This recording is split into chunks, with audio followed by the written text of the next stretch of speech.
Hi, I'm Ron Hammer, Senior Product Support Specialist at Persyst Development.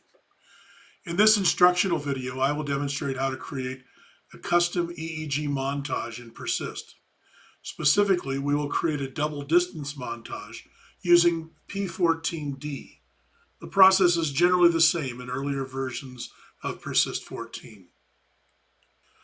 First, let's check if Persyst is set to use shared settings on your computer. Go to Preferences, General Preferences, Support Files, and here you'll see the Shared Definitions settings. My system is set to Do Not Use Shared Definitions. If yours is set to Use a Network Folder, you'll want to change it to Do Not Use Shared Definitions while making these changes. We'll want to re-enable this after we're done with all of our changes. Assuming shared settings are not in use or have been turned off, let's proceed. Open the study with the channels you want to include in the montage. In this case, we have a double distance recording. The standard bipolar montage in Persyst won't display any waveforms because none of the standard bipolar channels are possible in this recording. To display the available channels, switch to the recorded montage. If you can't find it, look in Other Montages, or if you have an earlier version of Persyst, you'll want to go to Montage Favorites and select it there. To create a montage, we'll want to go to the Montage dropdown and select Create Montage. Alternatively, we can right-click on the channel bar and select Create Montage from there. Enter a name for your montage in the name box.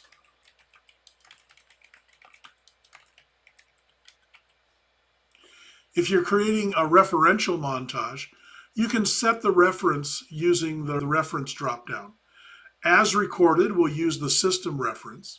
You also have the option of setting one of these average references or creating an average reference using Manage References. We'll cover how to create an average reference in another video in the future. You also have the option of checking what channels you'll want to use in your montage. Typically, this will be set to 1020. But if you're using 1010, or if you have other non-standard channels, you'll want to select all. In our case, we'll be using 1020. We'll also be creating a bipolar montage, so we want to check the bipolar box. When you've checked the bipolar box, you'll then be selecting channels in pairs. So we'll begin by selecting FP1 and T3, and you'll see that that channel is inserted into the channel list. Next, we'll select T3 and O1, and then we're going to insert a separator. Now we'll do the other side and do FP2, T4, T4, O2.